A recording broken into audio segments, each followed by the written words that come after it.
This is Cruise News Today with Doug Parker. Good morning. Here's your cruise news for Tuesday, March 18th. A cruise ship passenger appeared in an Australian court on Monday after authorities uncovered a failed smuggling attempt. Yeah, the Brazilian man was arrested Saturday in Sydney after Australian Border Force officers found 10 kilograms of the white stuff hidden in the ceiling of his cabin. Now, police also discovered body packing materials, which is used to smuggle, and evidence on his phone.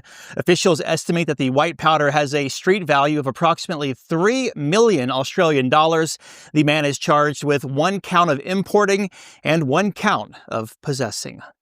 And Carnival Cruise Line is addressing concerns about a return to traditional in-person muster drills. Now, some guests were notified on 3 ships, Carnival Liberty, Conquest, and Valor, that they would be conducting full in-person safety briefings. Carnival's brand ambassador, John Heald, clarified that this is not a permanent fleet-wide change, but instead, every ship must conduct an in-person drill roughly every 6 months. Carnival says that they'll continue using the e-muster process, which allows guests to complete safety checks at their convenience.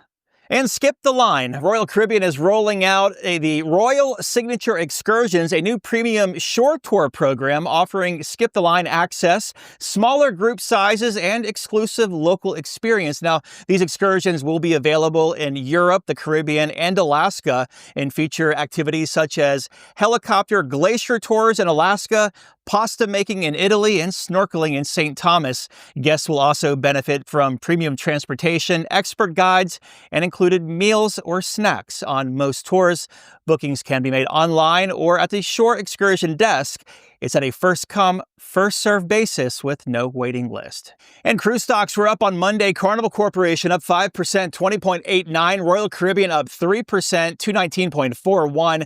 Norwegian up 4.5%, 20.04. And Viking up 4%, 42.07. If you have a lead on a story, let us know. Tips@cruiseradio.net. Have yourself a great Tuesday. I'm Doug Parker with Cruise News Today.